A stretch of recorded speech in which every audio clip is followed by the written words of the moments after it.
right, then so on Maritime today, this wonderful Wednesday morning, we're going to be looking at best ways of building a competitive automotive industry in Nigeria, looking at opportunities and challenges as well. And joining me on the phone line this morning, I have Prince Ajibola Adedoyin, who is the National President, Association of Motor Dealers of Nigeria, AMDON. Prince Adedoyin, good morning. It's nice to have you on Maritime today. Thank you very much. Good morning. All right. And good morning, Nigeria. Wonderful. So it's about a year since we last had a conversation with you. So what's happening with the association, AMDON? How are you guys performing? How are you guys faring? Well, we are not doing too badly, but normally the current economic changing is still biting on almost every sector of the economy, and we are not left out. That's right. Yeah, so these challenges are very, very much on. But of course, in terms of your assessment, or let's look at the current state of Nigeria's automotive industry and its potentials for growth. How would you rate it? Well, they have been doing very well. So far, so good. Since the inception of the current leadership of the National Automotive Design Development Council, so I think so far they've been doing very fantastic. So when you say they're doing fantastic, is it to say they're coming up with new policies, or is it the implementation of those policies that are doing well? Yes, they are trying to implement the policies and then looking for the best way to implement them, and at the same time carrying every stakeholder, carrying them along. All right. And which is the best way to go about it. So the Nigerian Automotive Design and Development Council, of course, they are the regulator of this sector, so to say. But let's move directly to your own association now, the Association of Motor Dealers of Nigeria. When you look at things, it's pretty difficult importing vehicles these days. So how has it been for your members? Are they still in business, or they are off business now? Well, like we know, and you see, in our own kind of business, is a necessary product that we are selling. So we are still in business, but definitely the effect of the changes that we had has still made some to drop out of the business. Because if you look at the exchange rate and the floating of the currency and that's the subsidy removal. It all has its own impact on our businesses. To the extent that you are able to import maybe 3 cars now, that same amount of money can only get you 1 car in, and even selling might not be too promising because of the price, the state of the economy, right? Yes, and that has made things a little bit difficult. But by and large, like we say, as long as it is a necessary and important policy that will, at the end of the day, rejig our economy and make things better, then we feel it is what we can come together and see that it worked out. So let's put it in the context right now. So if we go to the ports as it stands today, bringing in vehicles is very, very scanty. Is that the way it is, or is it that the vehicles are there, but clearing it is a problem? It has reduced, like I said, because of the increment. Because, before now, what is the exchange rate compared to now? And don't forget that all those cars are being imported in foreign currency, which is dollars. So any increase will definitely affect such products, and likewise most of the product that we use. But I think the thing is gradually coming up. Why? Because to a very large extent, it is not as the first year, that is in 2024, 23. Okay. 23. When the thing first started, all right, it greatly destabilized lots of things, and but by and large, like I said, since it's a necessary evil, so we need to get to it. But we believe that as we move ahead, things will Get take better. better shape. Right. Yeah. So, in terms of smuggling, do you think this is encouraging smuggling of cars through the borders? Well, you see, that same smuggling, you see, smuggling generally can only be reduced to the barest minimum. You know, it can't be 100% stopped, but, with the current efforts that is being going on, even like I said, with the National Automotive Design and Development Council effort, even towards that area, and the collaboration we are trying to have with them, we are very sure that if that sails through, bringing such cars in will be very difficult. And even if at the end you end up selling, then registration of that vehicle will be very difficult. Right. So let's look inwards now. I mean, since you guys are facing this kind of challenge in terms of forex, as the case may be, being a major challenge, and then the economy and all of that, should we begin to look inwards? Do you think if we were to come up with our own Nigerian cars, would that be better? Yes. Our area is very wide, and we've been doing that. We've been doing that in collaboration with the National Automotive Design and Development Council, and there are something on the front burner now that they are really looking at that will make us to have our own kind of vehicle that is affordable and accessible. Right. And meanwhile, that we are trying to collaborate with the manufacturers right now. Okay. That is those that are based in Nigeria, that is our own manufacturers that are assembling cars, to see how we can begin to co-opt their own products, right, into what we sell and into what we promote. And I can tell you that is still kudos to the new leadership of the National Automotive Design and Development Council. All right. So for motor dealers like you, what you guys deal with more are imported cars, right? Yes. Right. So at what point should we begin to think of you also beginning to have a handshake with the manufactured cars that in Nigeria? How far have you gone with that kind of project? Yes. Like I said, we are at the final stage because we've been having lots of collaboration and sensitization workshops through the National Automotive Design and Development Council. Okay. And then we are very positive that before the end of this year, that will take off in earnest. All right. So in terms of additions now, what do you think Nigeria could have done? I mean, how can Nigeria really increase local content in the automotive industry to reduce reliance on imported vehicles? Yes, like we say, the best way to go is to, while we are still putting together the whole vehicle as the whole content, we should look at components.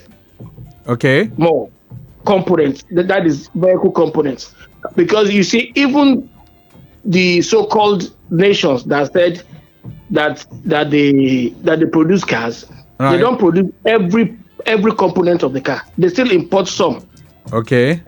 Because a vehicle composes of different kind of components. So we should focus on components while we are still trying to put things together. And I think on that area too, I can still give it to the National Automotive Design and Development Council. Okay. So components, because they're doing a lot in that regard. So what components are you thinking of now? So if we're to begin to look at components that can be created, what components would you suggest? Yes. You see, what we are suggesting is, in a vehicle as a whole, there are some components that are regularly changed, that are regularly replaced. Okay. Yes. And like from the workshop and discussion we have had, we have made presentation to know that even in a lifespan of a car, of a vehicle, right, you see that you spend more on maintaining the car than the amount you use in buying that same car.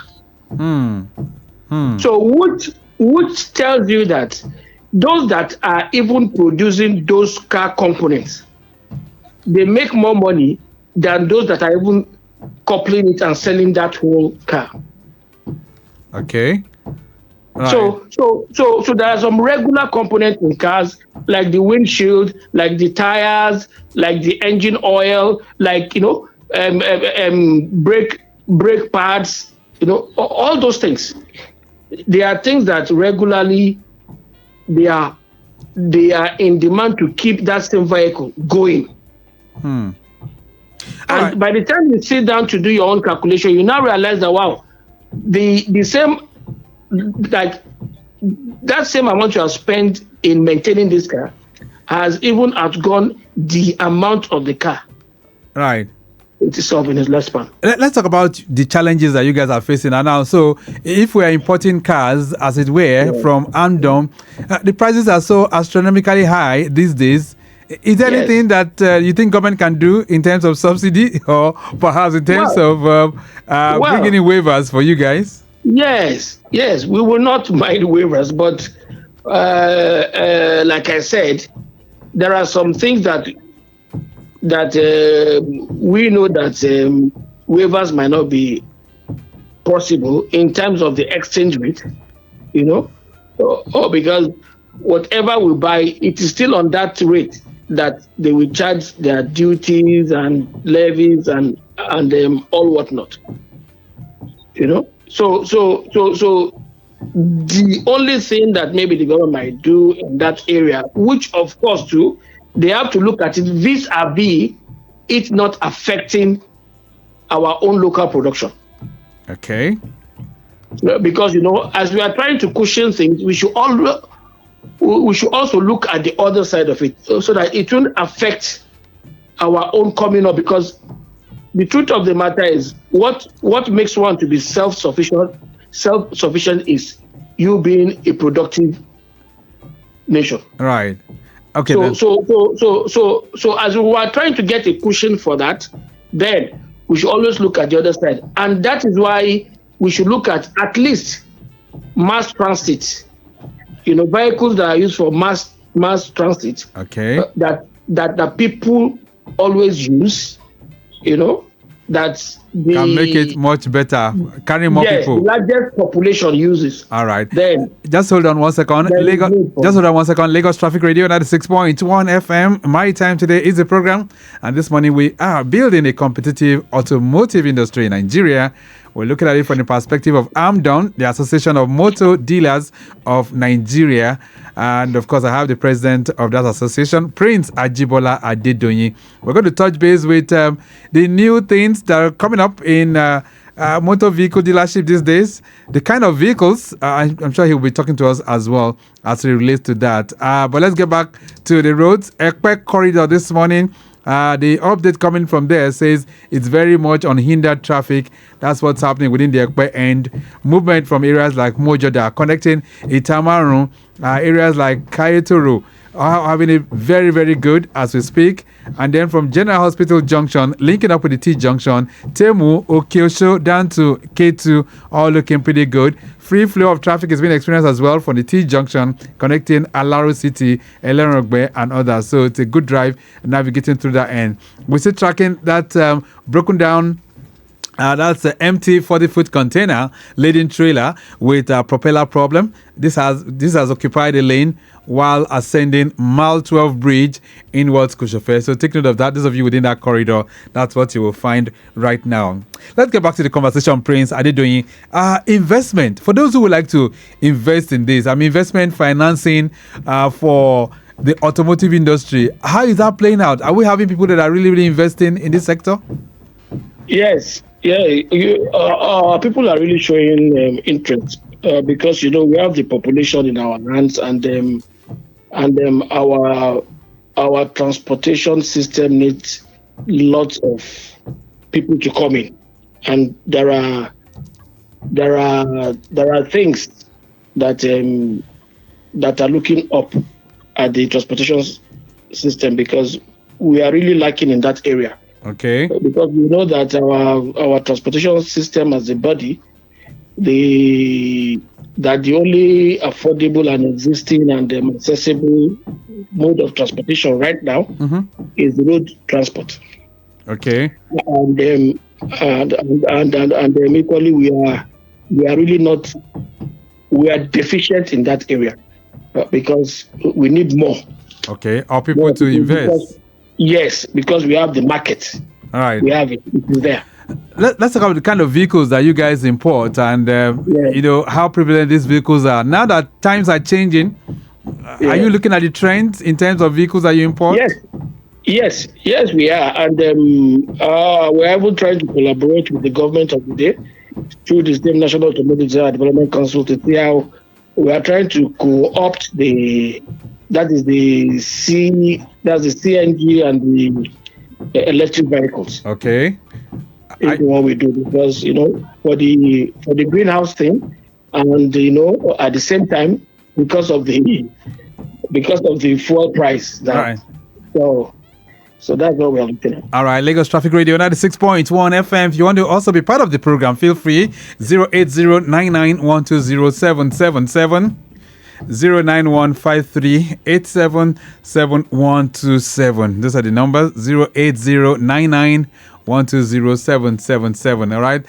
Message here says, "Good morning, Victor. Please ask your guest, why are cars so expensive in Nigeria compared to other neighboring countries?" Sheung Ibrahim is sending this one in. Thank you so much for that. Prince Adedoyin. Yes. Why are vehicles more expensive than our neighboring countries? Well, I have answered that earlier. You know that exchange rate controls it. So the strength of your money in your country determines the price that the car lands in your own country. And it is still that same price that they will use to charge you duties and everything. All right. So now, any country you see that the price is less, check their currency. It is because it is stronger than our own currency. All right. And that's why it is like that. And like I said, these are things that we have seen that there's just no way we can do without getting that done. All right. So that is the major reason. Okay, then more questions popping in for you here. This one says, "Good morning, Victor. Is there a plan to bring down import duties so cars can be cheaper?" You didn't put your name, but thank you so much. I do not know if Mr. Adedoyin will be able to respond to that. Well, for now, we are trying to canvass for that, but there has not been any positive response yet. But the talk is on. Okay. So that, like I said, because there is deficiency in the transportation sector. So, and that is our basis for the reason of canvassing for. All right. Another question here says, "Good morning, Prince Adedoyin. Why can't we have a proper car loan system just like in other countries?" Cyril is sending this one from Ikeja, GRA. Cyril, thank you so much. Is there anything like that? Car loan system? Yes, but there is no proper established car loan system, and the ones that is being peddled now, yes, this same government is trying to do something towards it, and that's why we have some that has been introduced. But because of it is far below what is required. So the thing is not going around enough. I know. And then at the same time, we all know that the car itself, even if it is expensive, the way it is currently is, everybody might not be able to access it. But being that as it may, but the truth of the matter is, they've just started doing that now, and it is still like a drop in the ocean. So until the thing gets very wide before everybody can start getting feeling the impact. All right, let me just take one more question before we begin to round this up. This one says, "Sir, what is the main reason car clearance is so slow at the ports?" Saeed is sending this one in. Saeed, thank you so much. Clearing of vehicles, is it slow at the ports? Well, depending on test, but one thing that we have seen is, most times, government has been trying to say they want to cut down on the clearing time, but one thing or the other will come up, and there will be argument on why are they introducing one tariff or the other, right. And then maybe there will be suspension of jobs, before you know, there will be time lost, and the goods will still remain where they are. All right. what we can do on that one is to plead with the Nigerian Customs Service to be more efficient and reduce this always introduction of new policy that will delay such things from our port. Let's begin to round this off right now. Update coming in from the Obakran corridor says that broken down truck with a mechanical problem at Obakran Road in Ikeja underneath the bridge is now off the road. They're dealing with the backlog at the moment. All right, thank you so much,